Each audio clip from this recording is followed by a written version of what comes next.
They told me we wouldn't be able to pull off a show this year. Let's face it, 2020 has been a challenge for everyone. But I had to believe there was a way to keep supporting the great work Junior Achievement of Georgia is doing. And I always want to continue proving to the world that accountants are, indeed, very funny. Mostly, we wanted to give you a chance to laugh at a time you might just need it the most. So we reached out to the legendary Punchline Comedy Club where we started this event way back in 2004. Then I called a few friends and they all said yes. Good evening, ladies and gentlemen. To kick off tonight's show, would you please make welcome the CEO and president of Accountants One and the creator of the search for the South's funniest accountant, Mr. Dan Early. This is great. Welcome to you. Welcome to the 2020 virtual South's Funniest Accountant featuring 4 incredibly funny previous winners. Now, remember, 100% of your donation, 100% of the price you paid for your ticket, that's going directly to the great folks at Junior Achievement who are doing so many great things for our community. And by the way, did you know that in our 15 years of doing this, the search for the South's Funniest Accountant has been able to raise over $400,000 for JA. Wow, that's amazing, Dan. Amazing. Thanks. Thanks to you, thanks to our friends, our family, thanks to Tommy and Johnny, Nathan, our Stand Up for Leadership board, that's Jeff Kammerer, Joe Rankemeyer, Chris Rankemeyer, Tom Kapish, and Lindsay Grimsley. Big thanks to our partner, the Atlanta Business Chronicle, our event sponsor, Mercedes-Benz USA, our talent sponsor, our wonderful partners at Moore Colson, and to all the other sponsors who made this happen. Without further ado, let me bring to the stage the folks that we're raising money for tonight, the nonprofit Junior Achievement of Georgia. I'm so pleased to introduce 2 great friends to you. First, the president and CEO of JA of Georgia, John Hancock, and the senior VP and chief development officer, Juan Magruder. Welcome to the stage, guys. Hello, everyone. I'm Juan. Good evening, I'm John. All right, as most of you know, Junior Achievement, all of the staff, over 60+ staff, we're always looking forward to this event every year. This is the most unique and special event that we have every year for resource development. And I just want to take a minute to thank all of our partners that are out there that have been so supportive over the years. The new ones, of course, I appreciate you for coming in this year. You came in at a time that you didn't know how amazing this event would be. Given the fact that it's online, it's a different kind of animal, but we really, really appreciate you. We appreciate our board members. All of you guys have been so supportive over the years. Thank you. And obviously, special thanks to Dan and his team. So I'll turn it over to John now. Great. Hey, I just wanted to add thanks on top of Juan's to the Accountants One team and the South's Funniest Accountant team for what really has turned into a very, very cool and special event. I've actually been with Junior Achievement professionally for 25 years in a variety of different markets around the country, and this is by far the coolest, most fun and innovative event that I've ever been associated with in my career at Junior Achievement. So I'm thrilled to be here, and I'm thrilled that Dan and the team were able to pull this thing off in this virtual environment, and really appreciate all you being with us this evening. In much the same way that we're doing this event this year, we've been doing a lot of our programming at Junior Achievement in a similar kind of way. We spent a lot of time over the summer converting a lot of our programs, which are mostly in person, adults spending time with kids, into some digital formats, Many of you know our JA Discovery Center programs and our 3DE High School program and a bunch of other things. And we're doing a great job still getting that content and those programs to the kids and to the schools, even shy of being able to see them in person, face-to-face. We will get back to that face-to-face model just as soon as possible. But given all the support that you've given us as an organization, we want you to know that we're still alive, we're kicking, we're going strong, we're doing a lot of work even in the face of the COVID situation. So again, much appreciation to all the good people who are in this room that you guys can't see, and to all of you out there as well. Hope you enjoy the show tonight. Thank you. Come on, guys. Thanks, Juan. Thanks, John. Inspired by you all. Now, I am honored to introduce to you our event sponsor for tonight, Mercedes-Benz USA.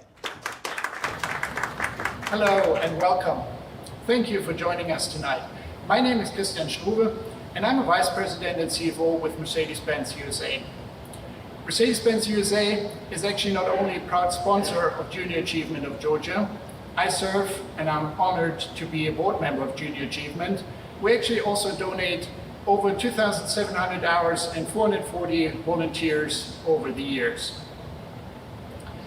In a time of uncertainty, I'm actually certain that the all-star comedy lineup that we have for you tonight is going to present you with some well-deserved comedic relief.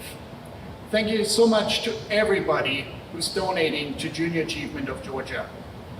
Mercedes-Benz is proud to sponsor the all-virtual South Funniest Accounting benefiting Junior Achievement of Georgia. Enjoy the show, and back to Dan. All right, I'm super excited to introduce to the stage the Dream Weaver himself, Nathan Weaver, and here's Johnny! Uncle Dan! Thanks, Uncle Dan! Ba, ba, ba, ba, ba, ba. Are y'all ready? Oh, what a great show.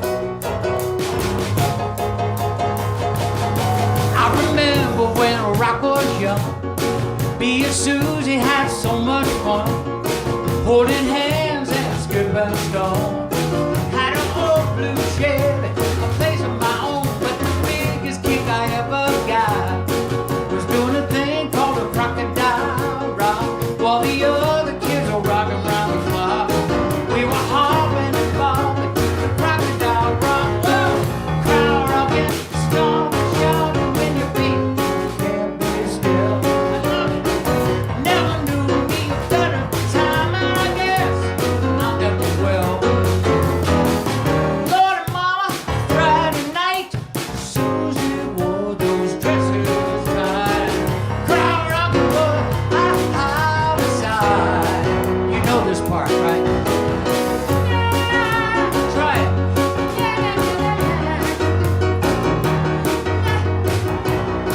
Doing it.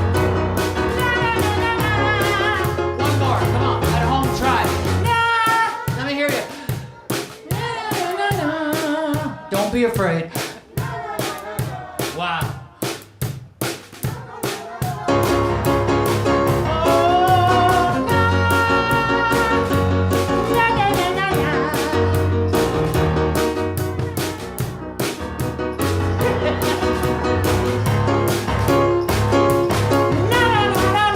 Oh, yeah. Unbelievable. Unbelievable. Oh, jeez. Oh, I've got one. You're going to love this one. Don't be afraid to sing. It might scare the neighbors, but, you know, we've been locked up too long.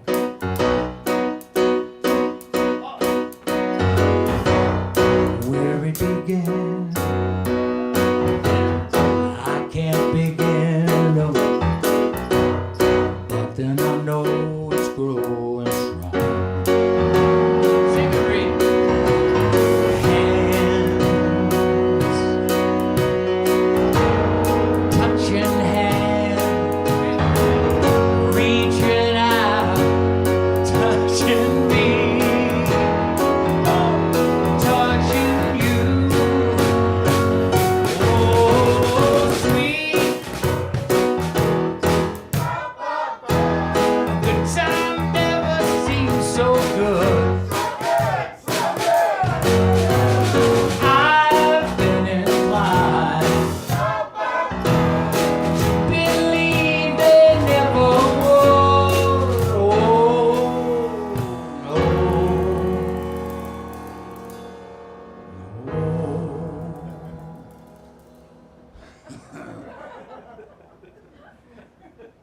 actually pay us for this.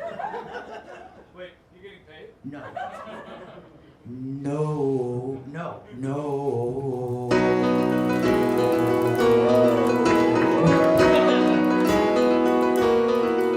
Well, it's 9 o'clock on a Saturday. The regular crowd stumbles in. There's an old man sitting next to me, making love to his tonic and gin. Not good, though. He says, "Son, can you play me a memory? 'Cause I'm not really sure how it goes. But it's sad and it's sweet and I know it complete when I wore a younger man's clothes, singing la la la la la la la la. All right, accountants, sing us a song, you're the piano man. Sing us a song tonight, 'cause we're all in the mood for a melody, and you got us feeling all right.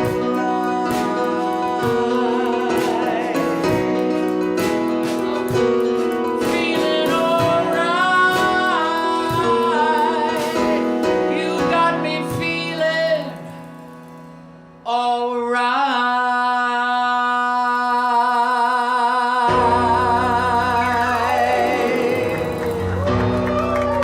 Thanks, you all. I can see clearly now the rain is gone.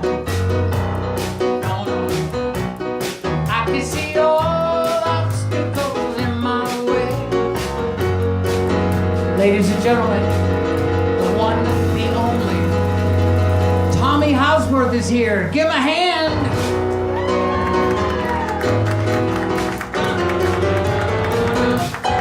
Johnny and Nathan, if you're sitting at home, clap loudly. It won't feel awkward at all. So we are here tonight to bring the funniest accountant show to your homes. We're not going to let COVID, we're not going to let all of this craziness stop us from bringing the laughter to you, and more importantly, supporting JA.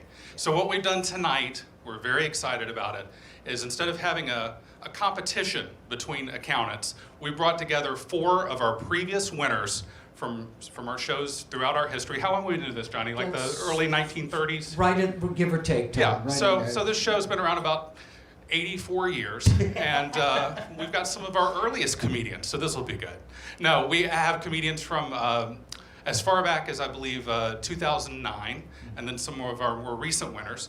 So you'll get to see them tonight, entertaining you from the comfort of your home as we raise money for JA in these unusual times.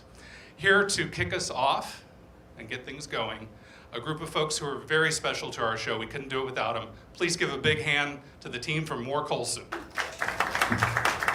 Good evening. Welcome to the comedy portion of tonight's show. My name is Burt Mills. I'm the managing partner of Moore Colson. We're the talent sponsor for tonight's show. We are this will be the 2020 virtual South's Funniest Accountant Show. We want to thank everybody for coming. It's been a crazy year. We want to thank everybody and wish everybody best wishes and thoughts and prayers for anybody that's going through a tough time during the pandemic. On behalf of the entire team at Moore Colson, we want to thank you for joining us tonight, and we want to thank you again for your donations to Junior Achievement of Georgia. Thank you. This all-star comedy lineup is sure to provide you with a belly full of laughter. I've enjoyed the live shows in the past, and I know tonight's virtual showcase will leave you wanting more. Plus, all of tonight's comedians are past Funniest Accountant winners, so we know they're going to be absolutely hilarious. We want to send a huge thank you to all the talent and volunteers for donating their time and effort to making this show amazing. This wouldn't be possible without you. I would like to give a shout out to all of our Moore Colson viewers. Your passion for helping the young people in our community is more important now than ever before. Not wanting to miss out on this opportunity, our firm turned this awesome fundraiser into a firm-wide viewing event as well as a firm-wide fundraiser. So thank you, Moore Colson family, for tuning in and for all of your donations to Junior Achievement. Let's keep all those donations rolling in and see how much money we can raise for an amazing cause. Hey folks, thanks so much for coming out tonight. We're really excited about this show. I've actually participated in the South Search for the Funniest Accountant on several occasions, And so that is why I'm so passionate about this. I know you guys are in for a great time. This is just evidence that the search never stops. It may pause, but it never stops. And so we just want to thank you for coming out. We know you'll be blown away by the talent lineup that we have coming. And so what do you guys say? Y'all ready to have some fun? Take it away, Tommy.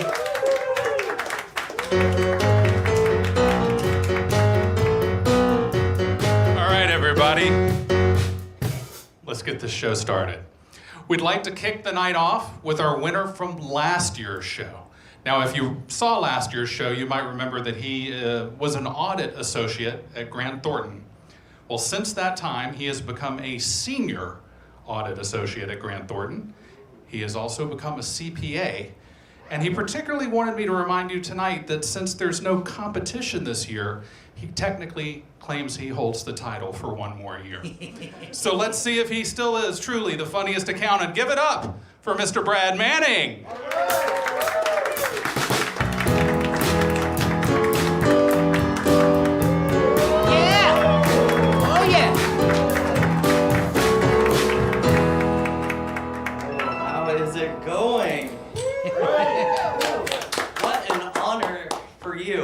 It is to have me in your home this evening. It'll probably be the only time. I'll just be honest, but no, I mean, I really am honored to be here. You know, it's not how we planned, but we're still raising money for junior achievement. I think that's a great thing. You will have to wait a year to buy a shirt with my face on it. For $39.99, I can be on top of you all the time. Jeez. No, it's hard to believe it's been a year since I was last here and performed. You know the performance, you have it archived. You've watched it. And you know, I ended my performance with the line, "We're all just waiting to die." And you all laughed and said, "Oh my gosh, he's so funny and attractive, he's a complete package," and you were right, but most importantly, I was.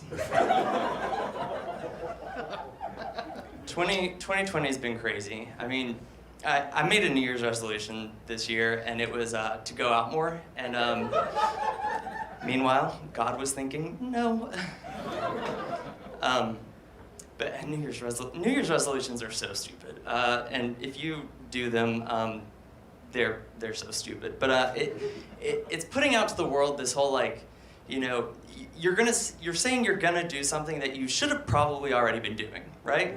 Eat healthy, exercise, get to know your kids, and every time February rolls around and you're still avoiding the little strangers, and I just think you know, you post this on New Year's Day, New Year, new me, and you never change. And I think we should hold people accountable for it. And I think people aren't used to being held accountable for what they, you know, put out to the world. And I think we need to do a better job of. It was last month. I was at a restaurant and I went to the bathroom, opened the door, and a guy's sitting on the toilet. And so, you know, we might get embarrassed, we might go back to our table. I could have easily just gone to the next one, which was open, but you know, he made a decision to leave the door open. And so I waited for him, because I figured we'll have this moment. And he comes out, and it is a bit awkward, and I tried to break the awkward silence, and so I just said, "You should probably get that checked out." And then I closed the door. And then I locked the door, because that's what you do. It's not that hard. You know, if you're gonna make those decisions, you gotta be prepared to take it. Luckily for me, I didn't post my New Year's resolution to go out more because I had no intention of keeping it.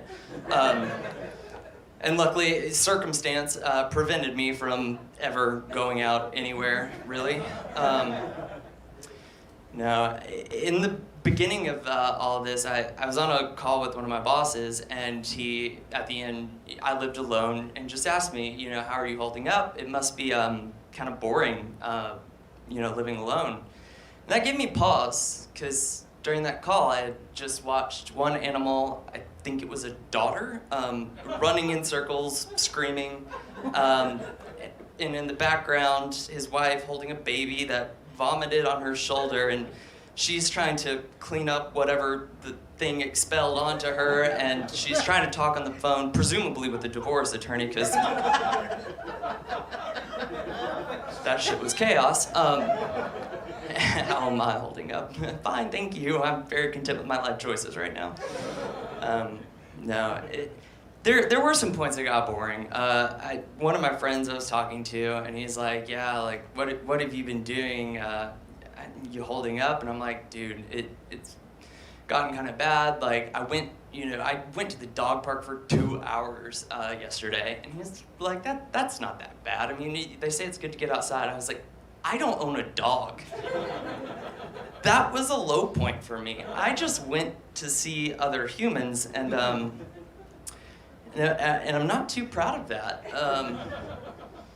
No, things got crazy in the beginning.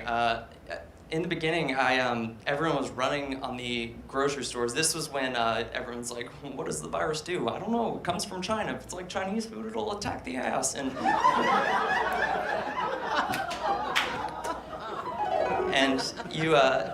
they bought up all the toilet paper, but I had to go because I had to make sure they didn't run out of gluten-free stuff. This figure does not come free.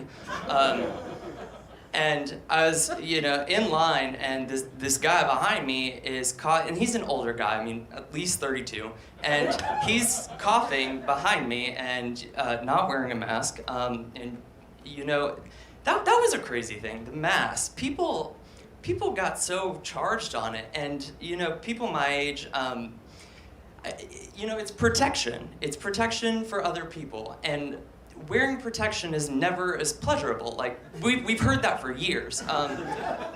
It's just one of those things you have to do, because you don't want to live with the consequence. Like, since 6th grade, they've been saying, wear protection if you're, out and about. And sometimes you forget, and if you go in and you're not wearing protection, you need to pull out and go back in.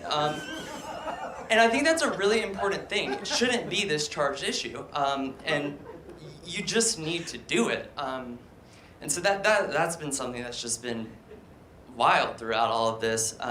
So wear protection, because you could save a life or prevent one, depending on which kind you're talking about. That was a weird thing that people were charged about. And I heard, and before coming on, I was debating on whether I wanted to, talk about things that are controversial, and I don't think you can give your opinion unless you are willing to listen to, the opposite opinion. Unfortunately, in this case, they handed me the mic. You're at home, so I don't have to listen to you. There was a lot of talking about voting this year, and it's whatever you do, it's your decision, I think. But I voted this year, and it's kind of weighed on me, because on one hand it was hard, because a lot of people are like, how can you vote for someone that has done such wrong things? And at the same time, like, I get that they're entertaining though, and so there's that, and it was hard for me. And ultimately, I think America got it wrong, and I'll say it. Carol Baskin should have made it further in Dancing with the Stars.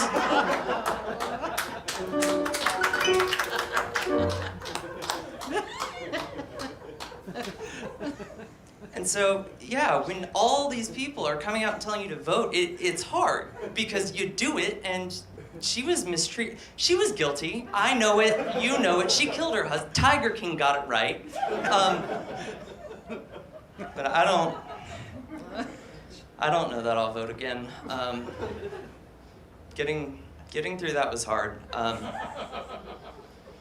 But I think we'll move on. And I think the point to remember is we will move on, and that can be hard to remember sometimes when you're charged with your passion. And Carol was not the best dancer, okay? But did she deserve to go out that early? No. And it can be really hard on you, and you have these attachment to these people and your vote, and you feel like the world will end if Carol Baskin is not there next week and she doesn't win the vote.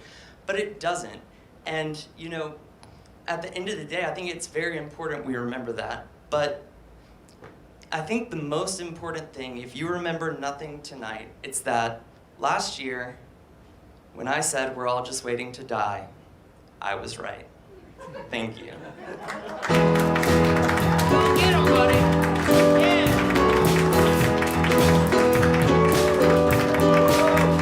Yeah, great job.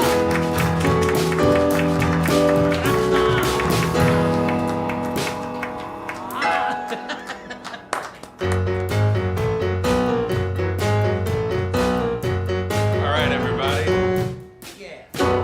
Our next comedian is actually the only person who can claim they've won the title twice. First in 2009, and then he came back again and won it in 2012, causing us to create a rule that you can no longer win twice. This man ruins everything he touches.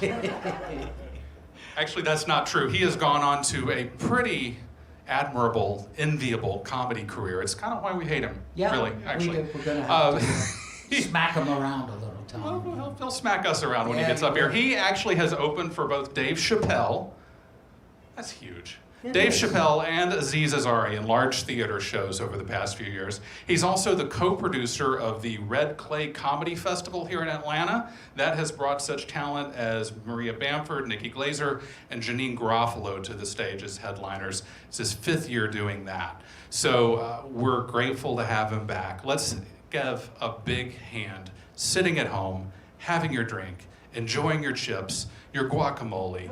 Put it down for a second, because here is Gilbert Lawand.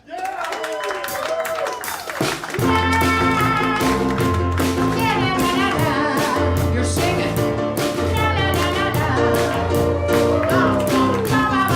Good to see you. You too. How's everybody doing? Wow. What a great crowd. Sit back down. Sit back down. Everybody's going to mention the audience. It's a small audience, but they're fun. But it's really for you guys, and it doesn't really matter, to be honest with you, because I'm going to be honest, like right up front. I've been doing comedy for about 14 or 15 years now, and I've never actually had a good audience. So isn't that weird? 1,000 shows now, one good audience. I see other comics getting good audiences all the time. Here's the weird part. I see some comics getting good audiences on the same show I'm on. That's weird, right? That's weird. My agent was like, don't do self-deprecating stuff up front. I was like, Mom, you don't know what the hell you were talking about. What are you talking about? I have a crazy background. I was born in Baghdad to Catholic parents, then moved to Warm Springs, Georgia. You know, the usual. You guys have heard the story, right? So, yeah, I'm the last Iraqi comic standing. No, because they're all dead. I'm kidding. There's wasn't much of a comedy scene there. What would comedy even be like in like an authoritarian state like that?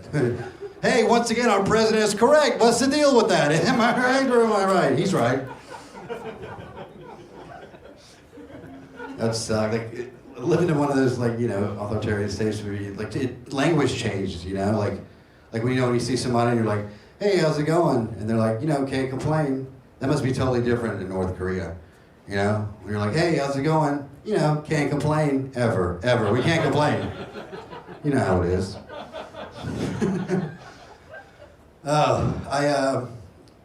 I've been going to this bagel shop. Yeah, I'm a baller.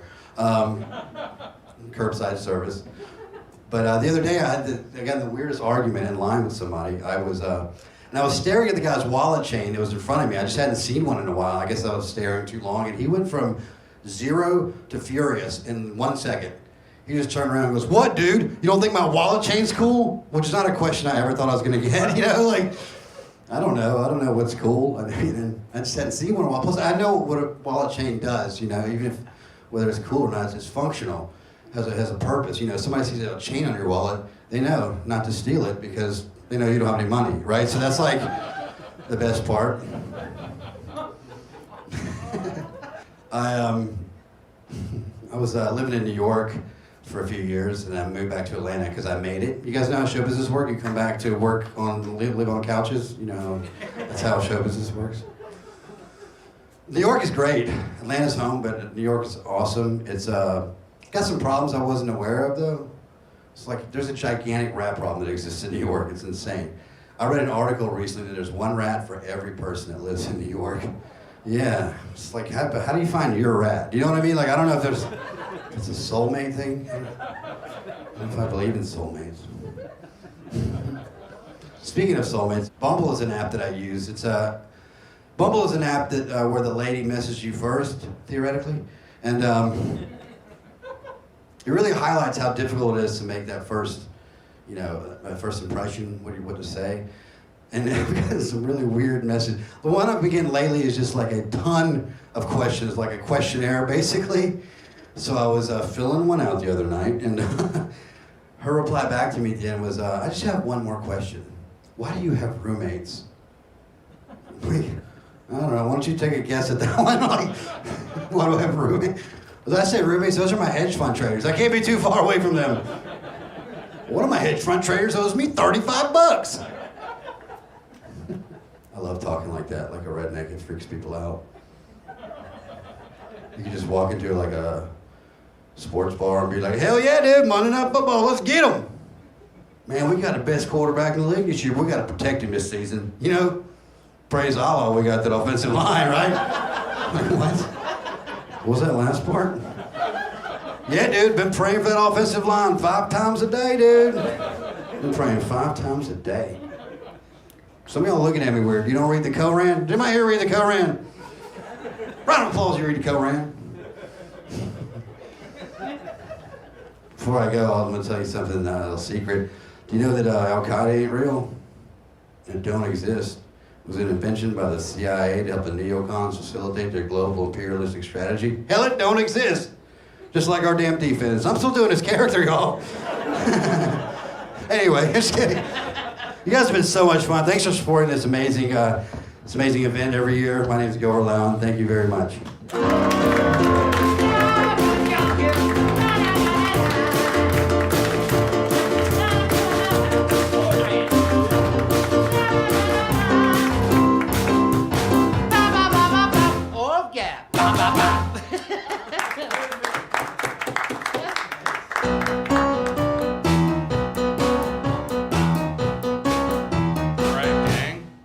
Coming to the stage next is our 2016 funniest accountant, and he's gone on to have a really incredible comedy career as well. He has been performing all around the country, a lot of times here in Atlanta, but he's gotten around quite a bit.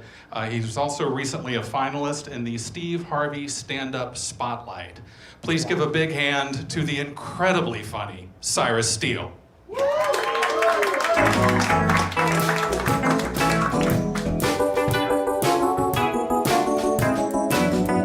How sweet it is to be loved by you. Oh,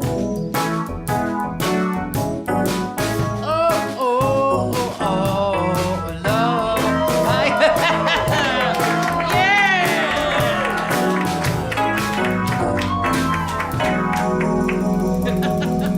How's everybody doing? I'm excited to be here.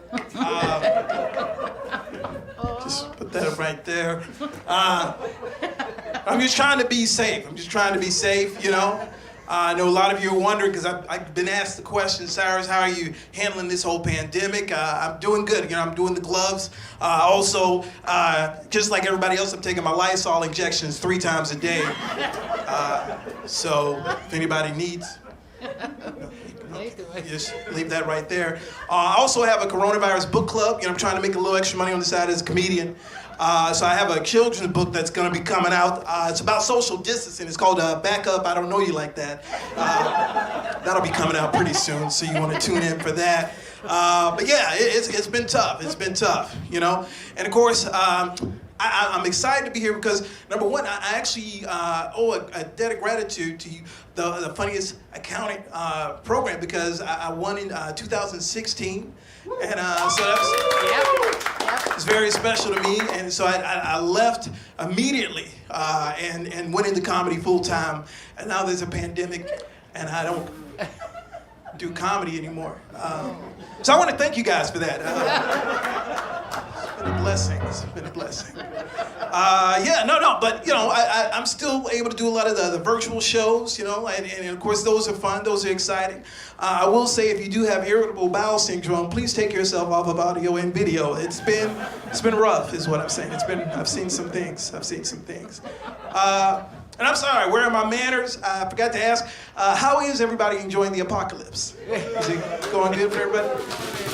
Yeah, it's the end of the world, in case you don't know. Those of you just joining, because you got the coronavirus, you got murder hornets, and Kanye West is running for president. So if that's not the end of the world, I don't know what is.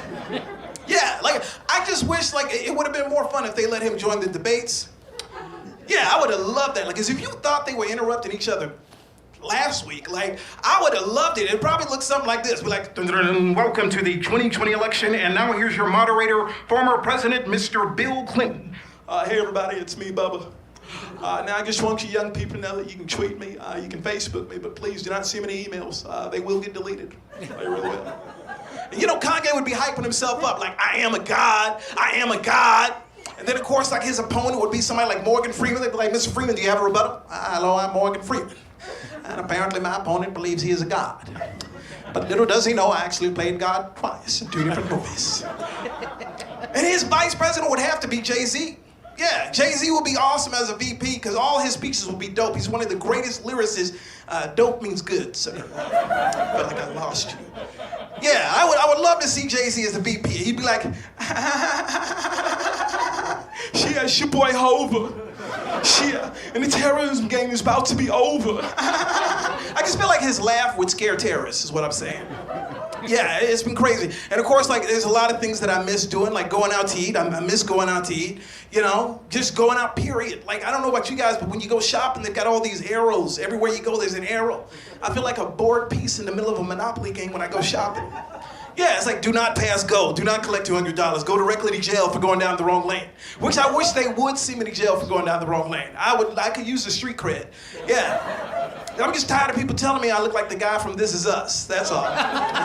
It's tough. Yeah. And of course, I could be right next to a real criminal, like a real thug, be like, hey, what are you in here for? I went down the wrong lane at a Hobby Lobby. Thug life. Yeah, I would love that. And of course, we got to get rid of a few people. We got to get rid of Mildred, the fruit sniffing lady at the grocery store. She's got to go. Yeah, you should not be able to sniff fruit with your bare hands and then put it back with the rest of the fruit. That is disgusting, and that is involuntary manslaughter as far as I'm concerned. Yeah, this age of corona, you can't be touching fruit like that. We got to get rid of a couple of people. Yeah, because I know a lot of people right now, they don't want to wear the face mask. Let me tell you something. If you are like me, single and ugly, the face mask is a blessing. I'm looking at a few of you. I'm just saying, the face mask is a blessing. And it's crazy. Some people don't want to wear the face mask, and I'd say, if you love somebody, you don't want them to get sick, put the face mask on. If you don't wear it. That's my little PSA right there.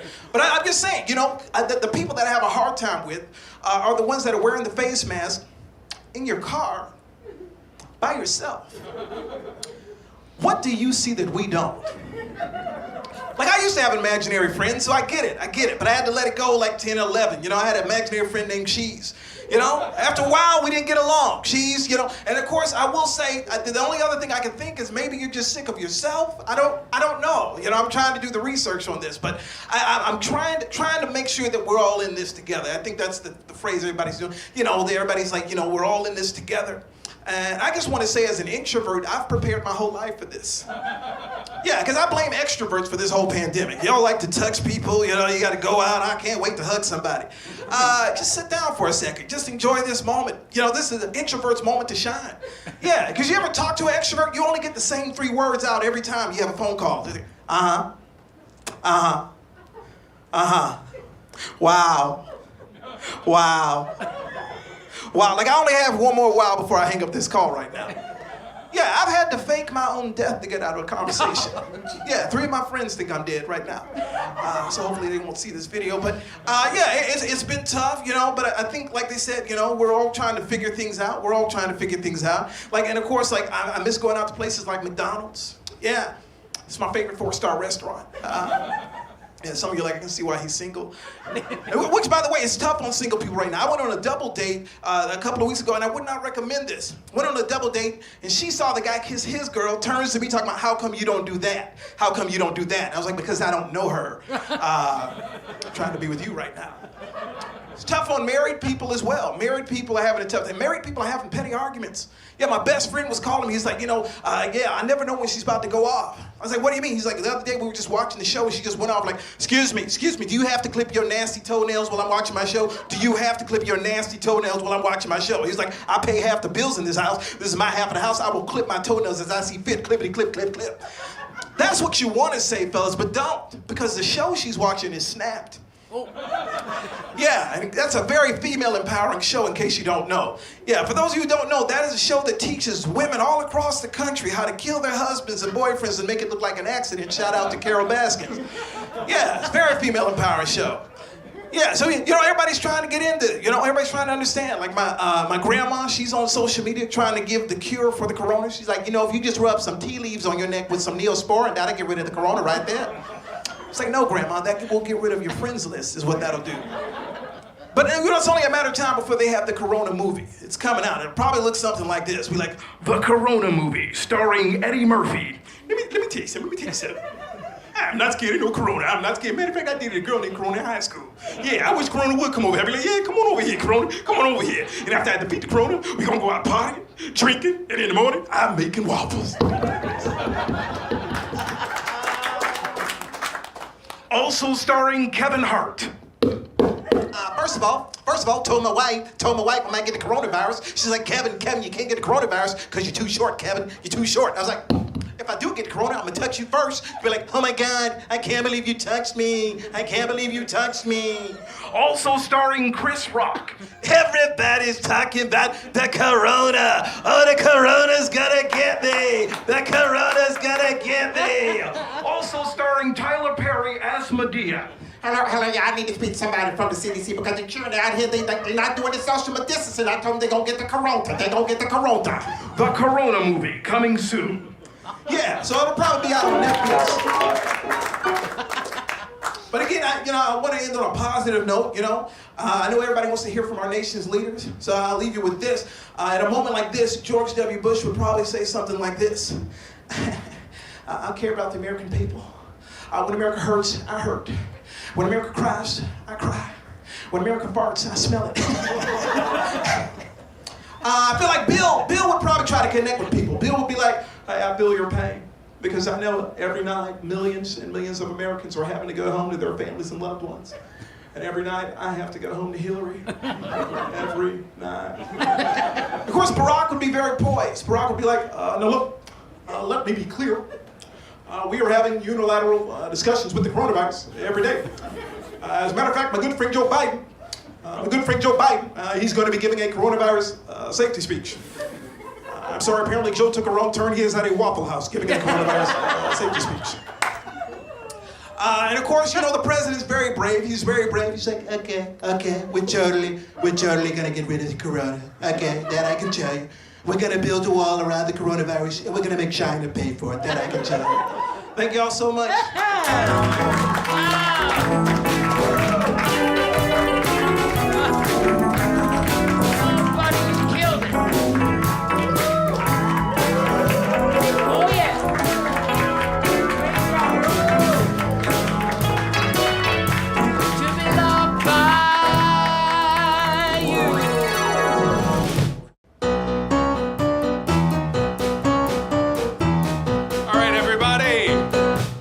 Thank you for staying with us, bringing up our final comedian of the evening. He is our 2017 winner. He has gone on to be selected as 2019 New Face of Comedy at the prestigious Just for Laughs Comedy Festival in Montreal. He's been performing all over the country as well as internationally. Let's give some love, because he needs it. Mr. Andrew Stanley. All right.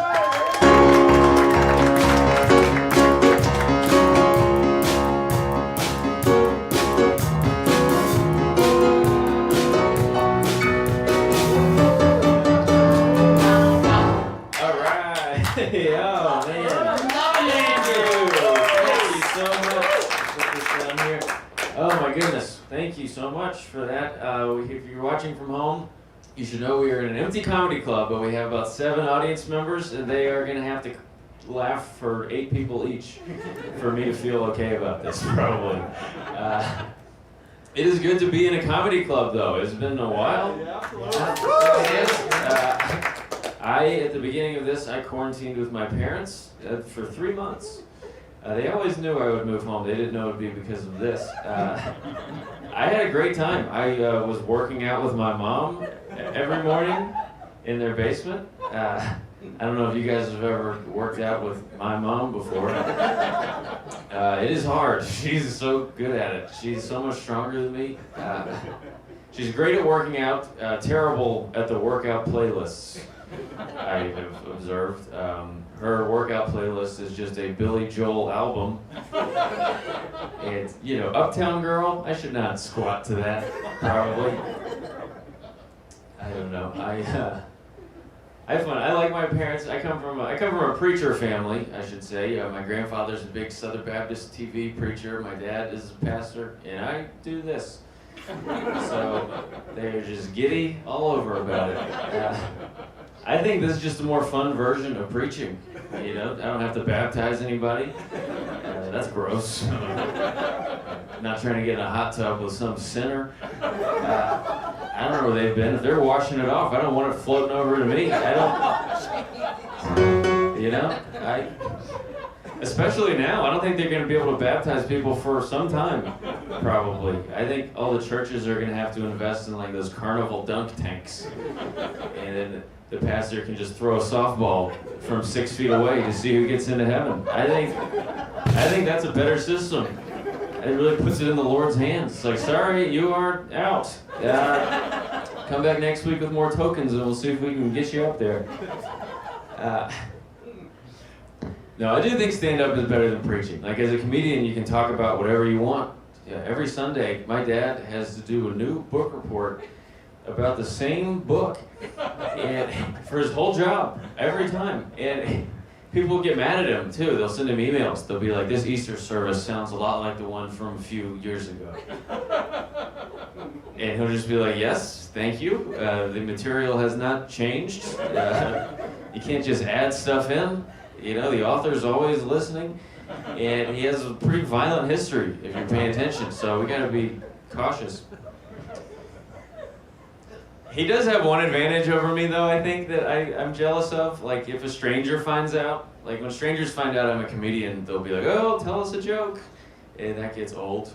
But when strangers find out my dad is a preacher, they will just slide into his booth and start telling him about their divorce. And that feels way better. Tell me about your divorce. I can use it. He won't even talk about it. I will talk about it so much for you. I'll make it funnier. I'll tell your story, dude. But it worked out great that my dad is a pastor during the pandemic. Because back in April, my little sister had to get married. She did not have to get married. That's probably not the way she would want me to phrase that. She was already going to get married because of love. And she still wanted to, so they still got married. It was a lot different than the wedding they had planned. They wanted to have 500 people there, but it ended up just being 12 at my parents' house. Because the virus kind of came right in the middle of wedding season. Very insensitive. A lot of couples, I think, had to change their plans. I think most were like, oh, we will just wait and get married another time. But all the Christian couples were like, we have been waiting, and we are getting married. I don't care. We have big plans for this month. We'll get married in the woods, Braveheart style, if that is what has to happen. But Mima has to abstain. That's fine, but we're not anymore. It's just a fun little joke about my little sister. I don't know. We had a very strange childhood. I was homeschooled. If you've heard me do comedy, I talk so much about that. But I know a lot of you may be navigating homeschool for the first time this year without having planned to. A lot of new homeschool parents. And if that's you watching this, I would love to offer you some encouragement. Just know that no matter what you do in this time with your kids, trying to teach them, no matter how much it feels like they're learning or not learning, just take comfort in knowing that homeschool does not work. And it's not your fault.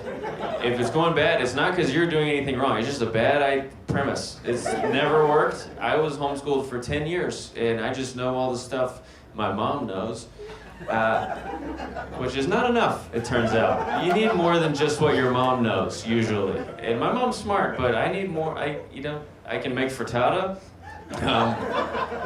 I've never been able to do long division, but I'm really good at making my dad feel guilty about stuff. So I didn't learn nothing, I guess. I don't know. We had a very sheltered childhood. I was not allowed to watch like a lot of the movies and TV shows my friends were watching. Like we were not allowed to watch anything where the kids are disrespectful to the parents. And I don't know if you guys have watched television in the last 28 years.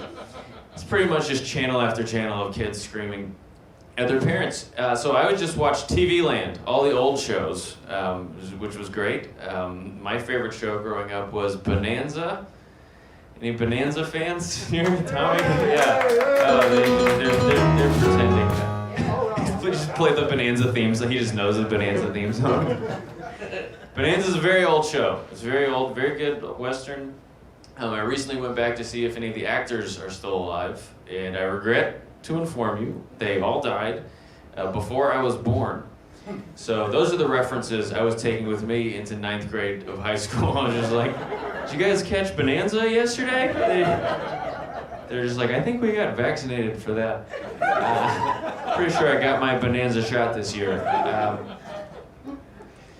But we weren't allowed to watch a lot of like cartoons with like inappropriate stuff in it. But my dad would let me watch war movies with him all the time. So like I wasn't allowed to watch SpongeBob, but I saw The Patriot when I was 8. Like I don't know where this value system comes from. But the big thing was we weren't allowed to watch anything that had like a sex scene in it. That was the big one that we avoided. But sometimes there'd be a movie that had like one bad scene in it, and my dad still wanted us to be able to watch it. So he came up with an innovative solution. Feel free to use this if you have kids at home.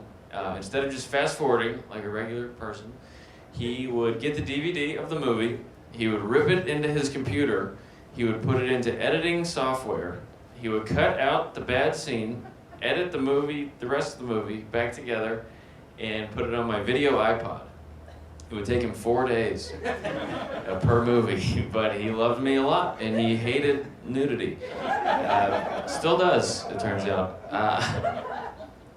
But now, I'm a kid, I've got all these great movies on my iPod with these really weird cuts in them, and I'd just be watching like, oh, I bet that was a good one. But now, looking back, I can't help but think that somewhere on my dad's computer, there's a folder that has all the missing sex scenes from my childhood in it, and that was the real reason I quarantined at home with him. I've been trying to find that folder, and I'll send it to you guys if I find it. It's gonna be great, I think. Find out what happens in Titanic together. I never knew why they seem so connected at the end. I like to trail my jokes off. I don't know. It's I mentioned my sister got married. All my friends have been getting married the last several years. It's aggressive. Feels like they're getting married at me. It feels like they're getting married versus me. I've been to a lot of their weddings. I learned they do not let you throw rice anymore at the end, which was my favorite part. You throw rice at your friends after they made you sit through that. But yeah, we had to stop throwing rice. Does anybody know why? No? Okay, Tommy's miming it to me. Yeah, okay, so the birds would come down the next morning. They would eat the rice expands in their stomachs, and the birds explode. Yeah, that's how it was explained to me. It's science, I guess. They didn't teach us that at homeschool science. We did not have science at all. But as soon as I heard that, I just started feeding rice to my neighbor's cat. No results yet, but we are prayerfully waiting. This is going to be great. But they had to replace the rice throwing with a bunch of other stuff. What have you guys seen at the end of weddings lately? Sparklers? Birdseed? Yeah. I'm glad you said sparklers. I already got the one I wanted. I usually just go till I get the one I was trying to joke about. I'm so glad you said sparklers, because those are my favorite one. If you're on Instagram, you've seen these. At the end of the wedding, they give everybody these 3-foot long sparklers. And I like that one because it's like the wedding people had a meeting. and they were like, guys, this rice is too reckless. What should we give the people that have been drinking for 3 hours? Flaming arrows. Let's give them their own little flaming arrows they can hold at eye level as the bride and groom come jack. That would be a good start to their marriage. That's an old joke. I wrote that before the pandemic, but I wanted to tell it tonight because when my mom was planning my sister's wedding earlier this year, she called me to give me all the details, and she was like, where to be, what to wear, and she was like, Andrew, and don't worry, we've heard your hilarious joke about the sparklers, so don't worry, we are not going to have flaming arrows at Allie's virus wedding. We are going to have bubbles. And I was just like, Mom, do you know how viruses work? Why don't we just invite all 500 people if we're going to blow floating spheres of death into the crowd? Like, it's crazy. So we just did rice. A lot of birds died, but it seemed worth it to me. But anyway, that's going to be my time. Thank you guys so much for tuning in. I'm Andrew Stanley. Have a good night.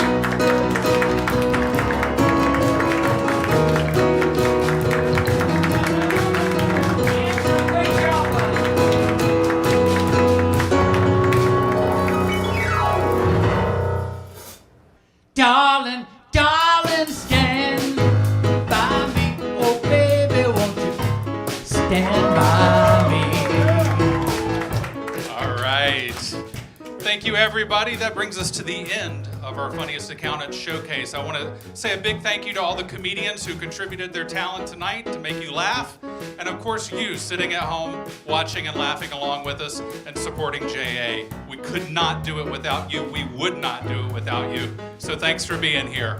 Here's Mr. Dan Early. Uncle Dan, yes. Thanks to everybody. We appreciate you. Big shout out to Lindsay Grimsley for putting on this wonderful event and the terrific team at Consume Media. Y'all are awesome. Thank you so much for your great work tonight. Now, let me bring to the stage my good friend, Jeff Cameron. Yes. Thanks, Dan. And on behalf of Junior Achievement, thank you for your generous donations. You've made a huge impact on the future of our students. And there's still time to donate. Just go to the address on your screen. And also, if you'd like to donate your time and your experience, our programs depend on volunteers. So go to this web address to donate your time and sign up to volunteer. Thank you. Darling, stand by me. Come on, darling, won't you stand by me?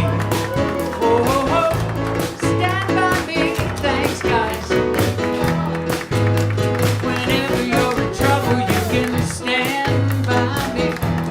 Baby, won't you stand by me, baby? Stand by me. Thanks for standing by us. Oh.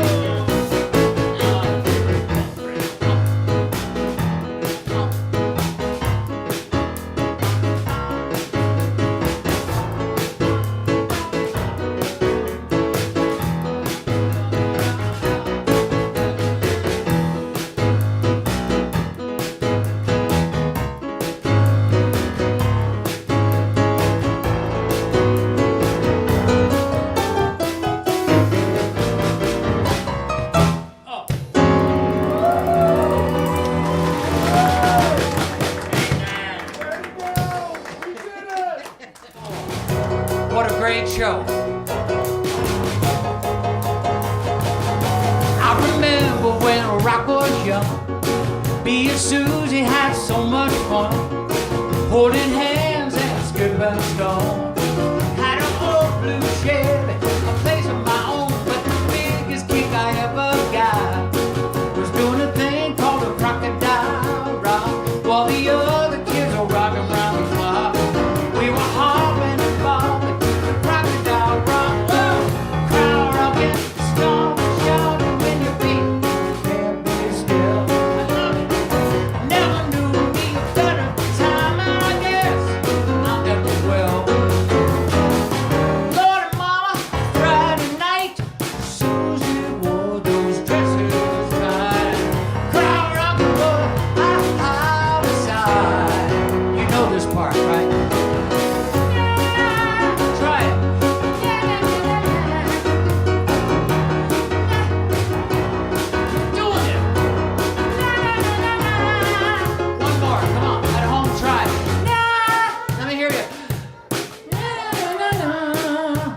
afraid.